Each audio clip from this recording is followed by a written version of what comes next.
the church has been relocated to Lebanon.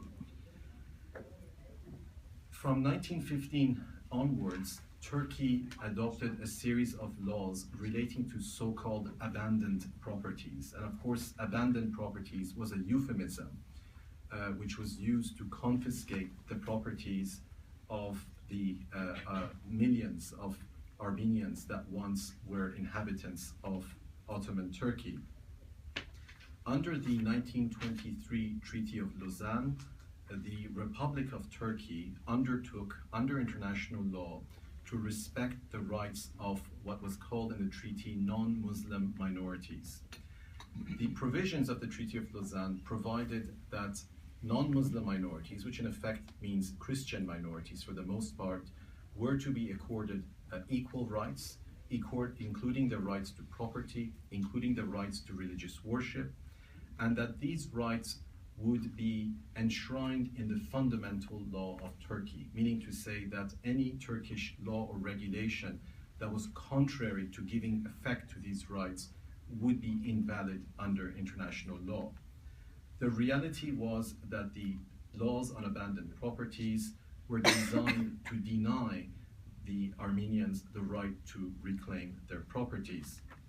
In addition, given the tremendous religious significance of this property, the denial of the property rights in this relation also implicates the right of Turkey's Christian minority, in this particular, the still extant minority, which still remains in much smaller numbers, of course, in Turkey, to freely worship and to enjoy their historical, cultural, and religious patrimony in a land which they inhabited for well over 1,000 years.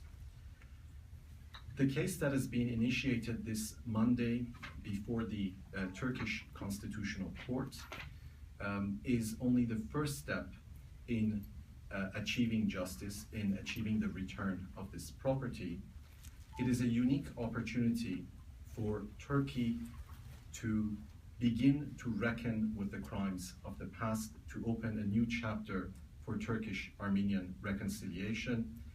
It is our sincere hope that this case will succeed before the Turkish Constitutional Court, failing which the Catholicosate has expressed its intention to appeal any adverse judgment to the European Court of Human Rights in Strasbourg.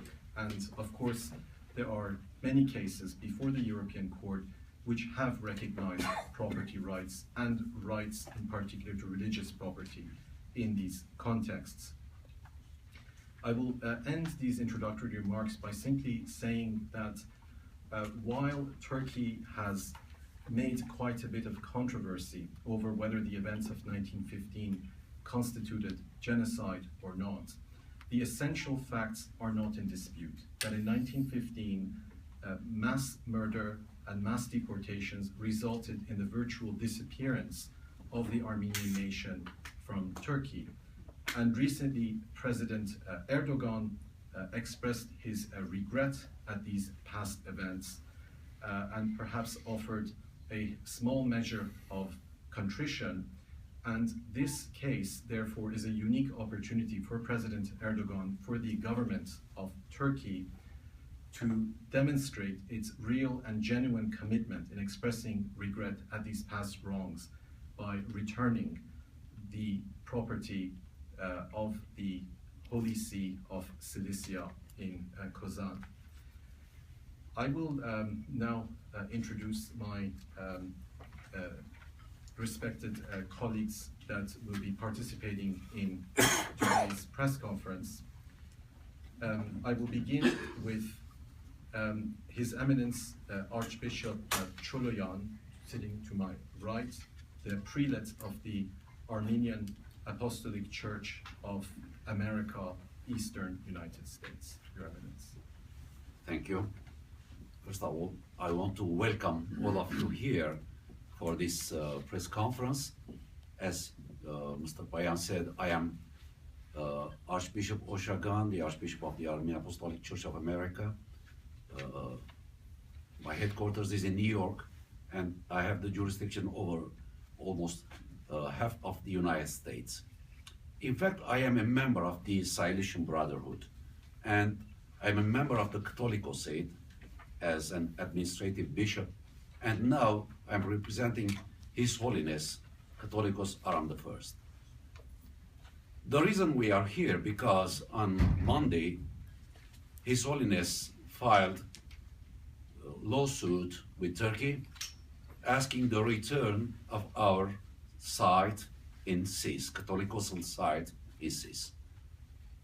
Going back to the Armenian Church history, when the Seljuk and then Mongol invasion and destruction started in Armenia around 1100, so the See, Armenian Church See, Holy See, started coming to West, and finally it was instituted in first Romgala in 1147, and then when the kingdom's capital became Sis, it was installed in Sis in 1293.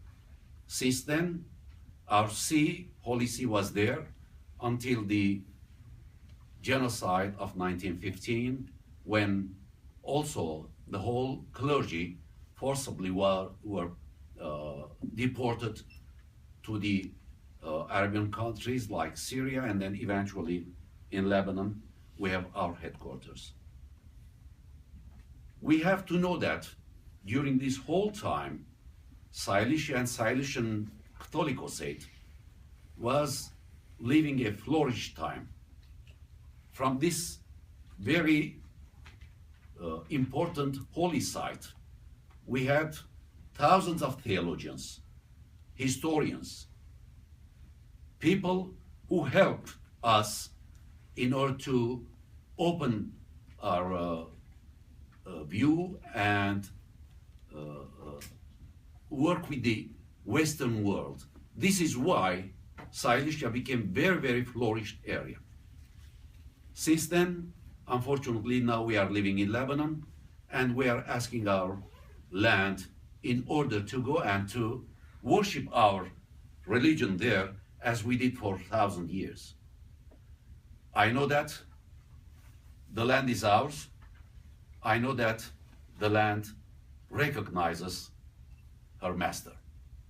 So this is why we are here, and I hope that this press conference will recognize widely our expectation, and eventually will work on the return of our holy site. Thank you.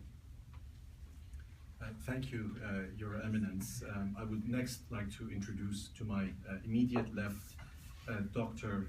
Teny Pirri-Simonian, the ecumenical representative of the Catholicosate of Cilicia in Switzerland, and the coordinator of the legal team. Dr. Simonian. Thank you very much. I would like to continue from where Archbishop Choloyan left, saying that as a church institution, or as Armenians, our religion has been, our faith has been a very important element in our life. Now, we didn't go into the history, but we know that we have a long history of upheavals, moving around, and in all these instances, it has been the church that has been the central point where we have collected and remained.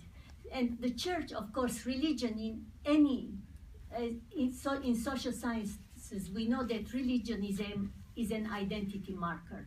And in that sense, it has been an important identity marker for us whenever we haven't had our land. And secondly, religion and our church has been the source of our spiritual and moral values. More thirdly, whenever we had no homeland, it has been also taken the national leadership of organizing our communities wherever we are. So, having commemorated the 50th anniversary, the 70th anniversary, coming to the 100th anniversary, it was a question for His Holiness Aram I. What happens now? We are settled, we have an organized diaspora. What do we give to our new generation? our younger generation is grown with the memory of what His Eminence described. In 2012, he invited a group of international lawyers, jurists, and organized a conference in Antilles in order to discuss with them what could be done different in order to convey to the younger generation something more than the memory. The conference was held with the title, The Armenian Genocide from Recognition to Reparation. And the result of that conference is the following publication. Some of you may know, it's the published International Criminal Law Review, the special edition. So, following the conference's conclusions, His Holiness invited a team of lawyers, and we have here the key representatives of our team, and started reflecting how we can recuperate the holy center where our ancestors prayed for so many centuries as a place where our younger people now can go. The memory becomes a reality. The prayer language becomes not only a prayer hoping, but a prayer in the center that belongs to us. And therefore, this is why the case was lodged, and we hope that our prayers to go and pray in our home again, in our center, will have come true. Thank you very much, Dr. Simonian. Next to the extreme left, not politically, but just where he's sitting at the table, is my dear colleague, Mr. Cem Sofuoglu, who is the lawyer and legal counsel of the Catholicosate before the Turkish Constitutional Court. It was Mr. Sofuoglu that filed the case this Monday before the court. Please. Thank you. Yeah. My name is Cem Sofuoglu, and I'm the lawyer of His Holiness Aram II, who is the Catholicos of the Armenian Catholicosate of Cilicia in Antilles in Beirut. The case I filed on Monday, I believe, will be the first property case in Turkey that has been filed of this nature. The returning of religious properties to their original owners. Finally, I would like to say that this case has no relations to the allegations of the genocide in 1915 or Armenian deportation. This is purely a property case. I would like to underline this fact. I did not discuss the genocide or the deportation in this case. We are claiming back the property existing in Kozan, in Sis. Thank you very much. Thank you, Mr. Sofuoglu. And last but not least, I would turn the floor to Mr. Aram Hamparian, the Executive Director of the Armenian National Committee. Please. Thank you so much. We warmly welcome this case amid growing attention here in Washington about the rights of Christian minorities and growing concern for the return of religious properties to Christians and other minorities. The Congress has paid a lot of attention to this issue in the recent past. In 2011 and 2014, the full House and the House Foreign Affairs Committee have passed legislation specifically calling upon Turkey to return churches, encouraging the U.S. government to encourage Turkey to do the same. And the measure that was adopted in committee last year but has yet to pass the full House would actually call upon the State Department to report annually about the status of returned churches by Turkey to religious minorities. We saw the Congress enact legislation establishing a special envoy for religious minorities in the Near East, which we thought was a very positive step. We have seen the U.S. Commission for International Religious Freedom address the issue of returning churches to their rightful owners. We were very pleased that His Holiness Aram I was able to participate in a meeting of religious leaders last September with President Obama, during which they addressed these issues. Secretary Clinton and now Secretary Kerry have specifically raised this issue. Secretary Clinton, before leaving office, wrote us a letter saying how much of a priority it was to encourage Turkey to return religious property. So this issue is gaining traction here in the U.S. There's growing support for it. I think that some of the horrific events we read about in the newspapers and see on TV, I think certainly drives that interest. Turning to this specific case, this case holds great meaning for us on many levels. As Americans who believe in freedom of faith, as Armenians who hold our church in the highest regard. Bottom line, Armenian churches belong to the Armenian Church. Armenians should have the right, the unfettered right, to pray in those churches. We have the right to baptize our children there, to get married there, to offer last rites to those who die. This is a fundamental right. It's a human right. It's a religious right. This case is very significant. It is, of course, on its merits about one church, and we respect that. But there's also a broader meaning to it.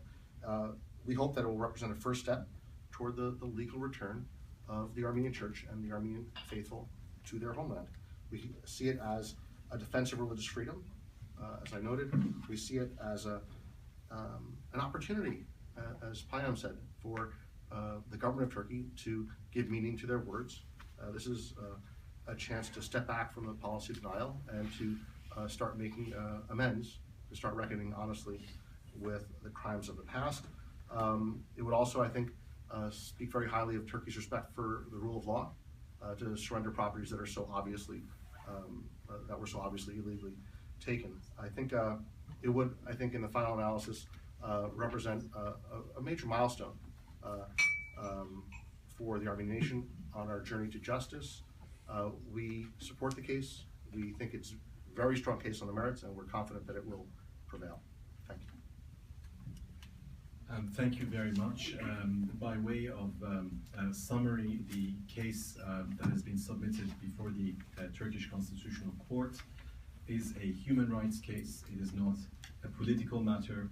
It is a very concrete demand for the return of property based on the rights of the Catholicosate, which were never extinguished, the legal personality which was never extinguished under Turkish law.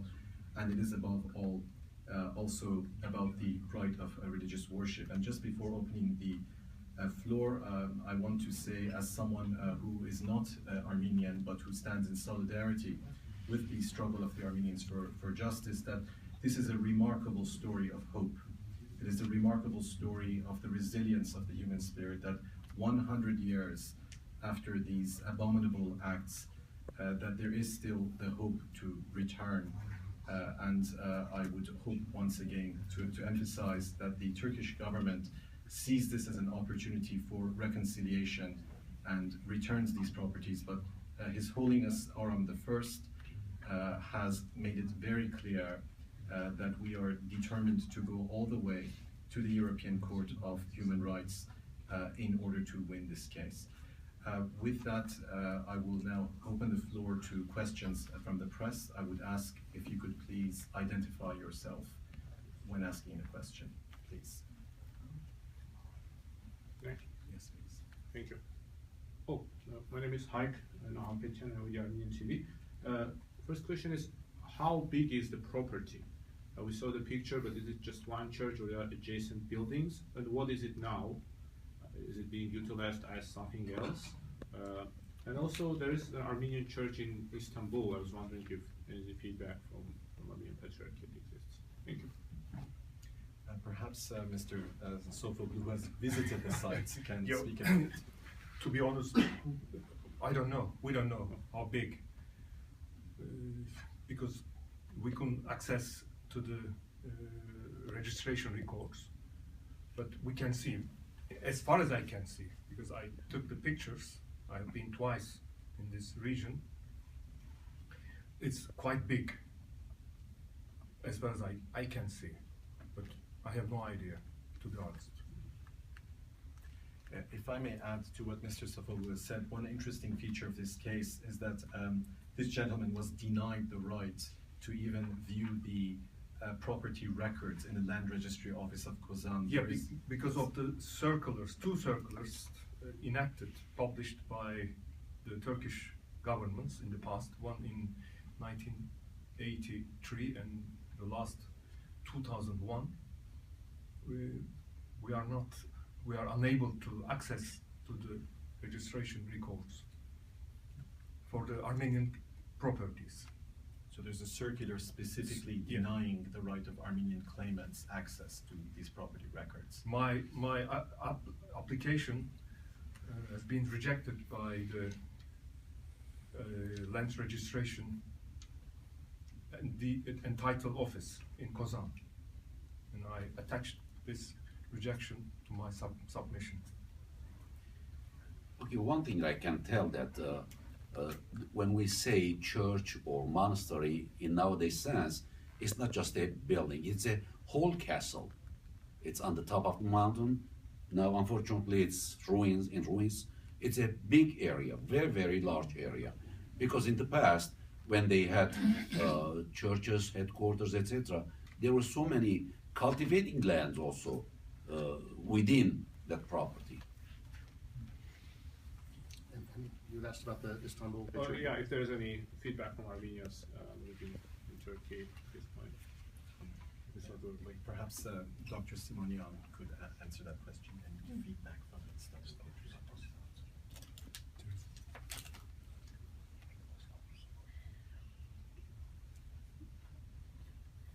I think at this stage, it's very difficult for the Istanbul Patriarchate to say anything. We have not officially heard anything from them, but definitely His Holiness Aram has informed them that he is proceeding with this case. Thank you. Any other questions? Yes. Tolga Teny Pirri-Simonian. Just to clarify the relationship between Istanbul Armenian Patriarch and His Holiness the Second Armenian. They are not cooperating on this case, as far as I understood, right? There is a coordination, but Yeah, correct. Yeah, they are not coordinating. Yeah. They are No. not coordinating. Yeah. And No. Is it legal to file this kind of case as a foreigner in Turkey to the Supreme Court directly? Yeah, why not? Did you sue, for example, the registration office when they denied to you the access for the titles? Sorry, could you Did please you repeat? sue the registration office when Yes. they denied you to access the Yes. register? Yes. So you finalize all the domestic legal process before going to... No, we couldn't. We did not finalize the domestic remedies because first of all, we could not access to the registration records. So we considered this unusual or useless to try the domestic remedies, domestic avenues, and we decided to file the case before the Constitutional Court. Perhaps I can just clarify further to what my colleague has said. First of all, the Catholicosate of Cilicia has a distinct legal personality which was recognized by the Ottoman Empire from the 19th century onwards. So there is a distinct legal personality, and that is why there's no coordination with the Patriarchate in Istanbul, because this particular property clearly falls within the historical jurisdiction of the Holy See of Cilicia. And the Ottoman archives have plenty of evidence to that effect. And the second question about the exhaustion of domestic remedies, which you asked, I believe what my colleague is trying to say is that there is no requirement before the European Court of Human Rights to exhaust remedies that are ineffective. And as I said, we have been met with the obstacle that there's a circular denying access even to the land registry. And since we are challenging the validity of the Turkish abandoned property laws, we've gone directly to the Turkish Constitutional Court, which is the only court that is able to address the constitutional validity or the validity under international law of those provisions. So after this process, the case will be able to go to the European Justice Court, probably, right? Yes. Because European Court of Human Rights. European Court of Human Rights, yes. And another question for Mr. Hamparian. So I saw an article on New York Times recently that this kind of cases will be ramped up. As far as we know, that after Centennial, the 24th statement, April 24th statement from the president was frustrating for the Armenian, the American diaspora here. But as far as I understand, the agenda of ANCA and other diaspora organizations will be this kind of cases. As I read on the paper. Can you elaborate a little bit on this? You're going to witness this kind of cases more? This initiative is the initiative of the Catholicosate, and we support it. We think it's a strong case, and it'll be judged on its merits, not as part of a broader effort. So I do anticipate that you'll see others, but each will be a legal case, making a claim. In this case, it's hard to refute the argument that a church that functioned as a church for 1,000+ years and was only denied to the Armenians through an act of genocide. I mean, I'd love to hear the defense for why that church should not be in Armenian hands, and why I, for example, should be able to take a trip to that city and pray in that church. I don't know. I look forward to hearing that argument against that. But each case will be judged on its merits. We support the work of the Catholicosate. I think more broadly, you will see a focus on justice, and it's unfortunate this April that President Obama chose to miss the opportunity to join this movement, but the movement's going forward. Just to clarify, why are you organizing this press briefing in Washington? I think that we have seen a greater focus here in Washington, in Congress, by the administration, by civil society. I think the outrage over the atrocities being committed today against Christians and other religious minorities in the Middle East, I think all combined, right? If you add to that the Centennial, there's just a growing focus here in Washington, one of the major capitals of the world, on the rights of Christian minorities, the rights of religious minorities, the atrocities that are being committed against these communities. So we thought this was a good place and a good time to raise this issue publicly here in Washington. Of course, the case is being filed in Turkey. It will be judged by the court in Turkey and ultimately by the European Court.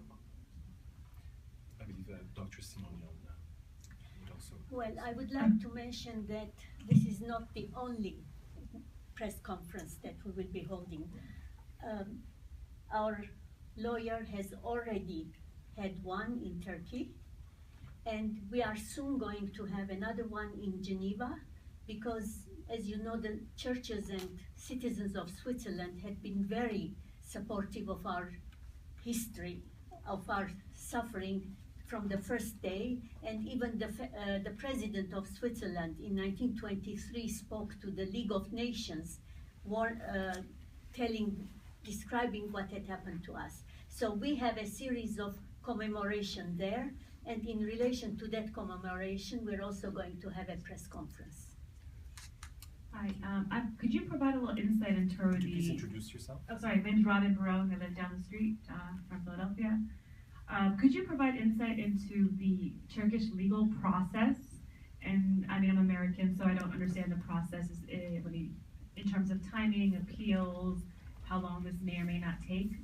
That's the first part. And the second part, do you have any insight if this can affect the Turkish application to the EU, or just be a part of kind of discouraging that application? Well, I think the most difficult question for me, I don't know how long does it take, but in my opinion, it will take to finalize the final decision. I don't think that we will get between 3 months and 6 months from now on. And second question, your second question, I don't see any relation between the being membership of EU, and chairman of the EU law in the Bar Association of Istanbul, and I have a master's degree in EU law, and there isn't any relation. You mentioned it was a human rights issue, and my understanding from living in Europe that the human Yeah, rights but it's aspect is it could be okay. A human rights issue, of course, is a first protocol, the article first of the first protocol.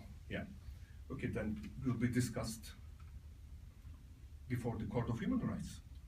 It's a legal case, so I don't see any relation, political relation at least. It doesn't affect the being membership of the EU, the access of Turkey in EU, in my opinion. Also, you also mentioned it's a property right issue, and that's the European countries their legal system guarantees property rights and other stuff, protections and title enforcement. Yeah, for example, in my submission, I mentioned as a sample, I mentioned to a Greek case. In Greece, the Greek government confiscated, it's called monastery case, the monastery case. So it's happening in Europe as well. Greek is a member of of this union, and it happens quite similar things in Greece as well. So I don't see any connection, anything to do with the accession of Turkey in EU.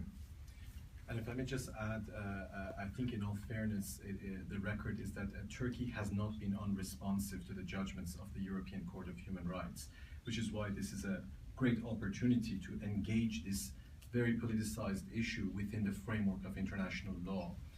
And I don't think that there's any reason to believe that an adverse ruling by the European Court of Human Rights would not be respected by Turkey.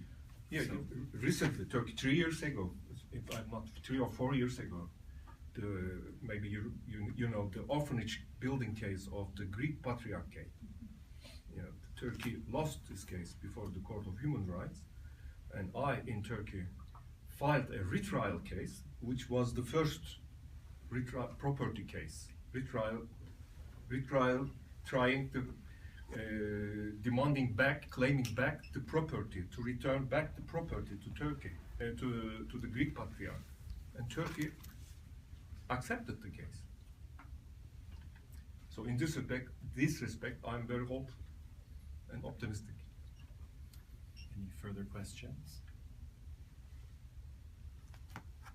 This gentleman in the back. Oh, I'm sorry, I thought you had your hand up. No, just, okay, go ahead. Please. My first question is, I guess, Please introduce yourself. I'm sorry. Sarkis Balakian from Human Rights Watch.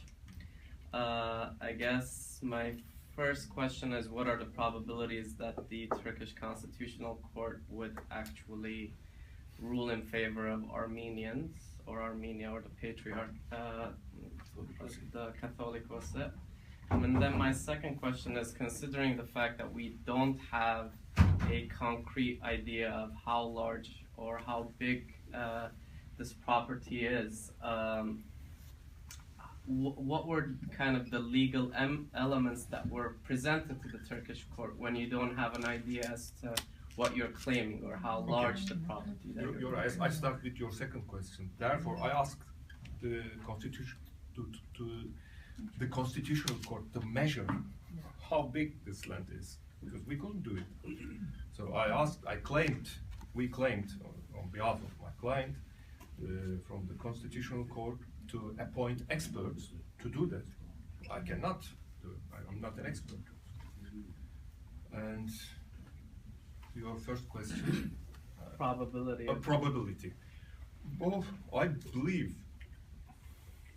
that the members of the Constitutional Court will not consider, this property belonging to the Armenians, and now the claimant is an Armenian church.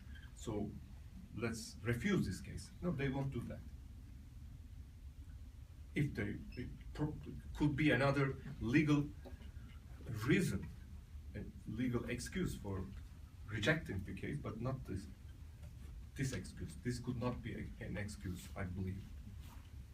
If I may just add to what my colleague has said, even though we don't have access to the cadastre maps, I think the property itself is quite distinct. There are walls of the monastery, which is situated on top of a hill. It's a very distinct property. So it's pretty clear where it begins and ends. And I wanted to add also that although the Constitutional Court of Turkey is a very respectable body with a great body of jurisprudence, certainly a court that can be taken quite seriously. I think the wisest course of action for the Turkish government would be to voluntarily return the property, or to risk a precedent in the European Court of Human Rights that could create far greater problems for the government down the road. And this would be a great opportunity, once again, to open a space for dialogue and reconciliation. I also would like to add something to your question. By chance, I obtained the pictures of the cadastre plans. I attached to our submission as an evidence, and on these plans, on these pictures, you can see the name of the street, Monastery Street. So, in fact, Turkish authorities accept that there is a monastery. Or there was, because you can also you can see the ruins. It exists there. So, in my opinion, it's not easy to deny this fact. I mentioned it in my submission. If you go there, you will see. I'll go. And one more question to the Archbishop. I mean, let's assume that the Turkish Constitutional Court, or if it doesn't happen in the Turkish Constitutional Court, then the European Court actually rules in favor of the Catholicosate and the property is returned. Are there plans to, I mean, as far as I've understood, it's in ruins, so is there a plan to kind of reconstruct a church or a place of worship? We cannot there? put the cart before the horse, you know.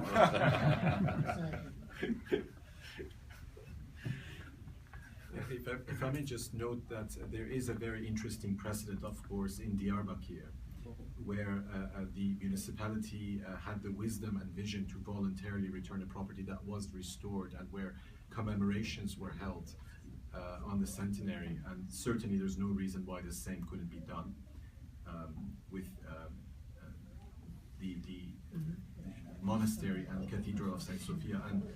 And perhaps Dr. Simonian can say something as well, but my understanding is that His Holiness Aram I has indicated that certainly the intention is not simply to inherit the ruins, but to bring back the presence of the church in Kozan. Well, I think all I can do is confirm what you said. The hope is there, the plan is there, and hopefully we'll get there. Any other questions?